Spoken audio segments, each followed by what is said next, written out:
You have people that have natural talents, and then it's about working your fucking ass off. So I think that maybe naturally I have more physical talent than most people. Just genetically, I'm just predisposed more for like physical. Cool. Maybe I have a better starting point canvas. My childhood was more optimal for being physical genetics. We all know that people look differently genetically, different muscle insertions, different propensity for muscle growth. There are all those differences, right? Now, when you have someone who has, let's say, some good natural genetic predispositions, and then they work their fucking ass off, then you have a nuclear explosion. You have amazing results. Oh my God. Maybe someone doesn't have quite so great genetic predispositions, but they work their fucking ass off. They can get amazing results, but they're not going to beat the person who has a great starting point and amazing work ethic. And they work their fucking ass off. Those are the people that are on the Mr. Olympia stage. They have great genetics, a great foundation, and they work their fucking ass off. And then everyone in the middle probably has good genetics and they work their fucking ass off and they get great, but never the best because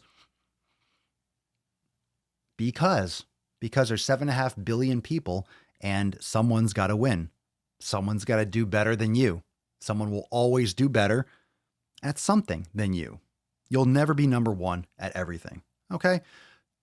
So to think that because you're a human being and because there's information online, all of a sudden you're just guaranteed to lose weight, it's not going to be as easy for you as someone else. To build muscle, it's not going to be as easy for you as someone else.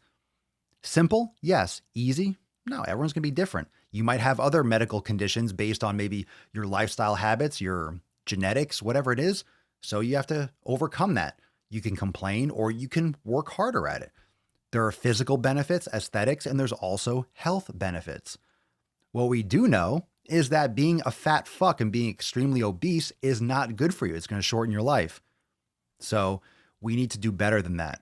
We need to be in that gray area in the middle. Now, I don't like moderation, but you need to be in that middle range of someone who doesn't look, if you look in the mirror and you're like subjectively, oh, I feel fat or I look fat.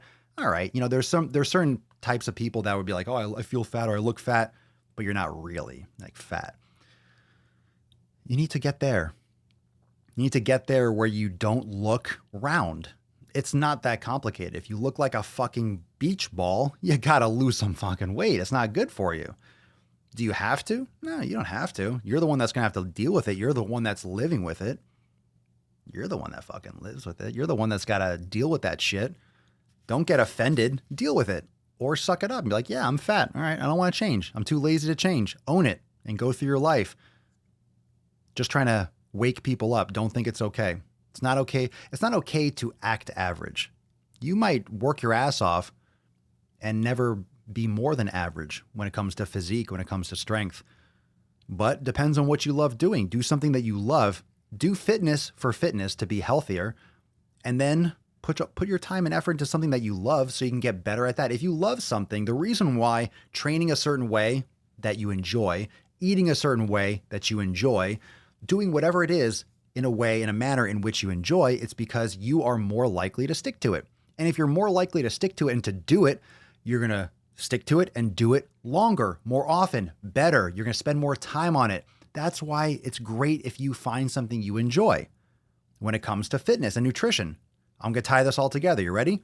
It's great if you find a manner of lifting or training that you enjoy. It's great if you find a manner of nutrition that works for you that you enjoy because you're more likely to do it. However, what you enjoy, what you like, what is in your sweet spot that you can adhere to may or may not, depending on what it is, get you that idealized goal of like, oh, I want to be big and ripped. Well, you might like working out 3 days a week. You ain't going to get big and ripped if you're working out 3 days a week. You might put on some muscle. You might get leaner. But people have this idea of how they're going to look. I'm like, hey, you're not putting in fucking 7 days a week, lifting 5-6 days a fucking week and training your ass off for years. You're not going to get to that point. Get the fuck out of here. Who do you think you are? Unless you're a genetic freak, some people can just respond and they hyper respond to resistance training. Far and few between. Far and few between. So it's going to be hard fucking work. And you're going to have to break your fucking soul over it. It's a sacrifice. Anytime you spend time doing one thing, You're sacrificing time that you could be spending doing something else, no matter what it is, whether you're sleeping, taking a shit, walking your dog, it doesn't matter. If you're walking your dog, that's time that you can't spend doing other things. Maybe you're on the phone, maybe you listen to a podcast, so you can multitask a little bit. But whenever you're doing something, you could be using that time, could be using it to do something else.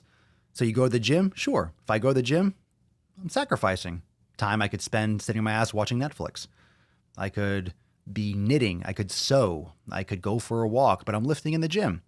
So I love the feeling of lifting. I like the strength. I love the pump. I love the physique. I love the aesthetics. I love the way it makes me feel. I love the way it makes me look. I mean, I enjoy it. So it helps me stick to it, but I'm sacrificing time I could spend doing yoga or meditating. Doesn't mean I can't do that as well, but you get the point. Like, you spend time doing one thing, you can't do it something else. Thanks for watching, fam. Make sure to subscribe to the Daily Swole podcast on YouTube so you can catch the live streams every single day.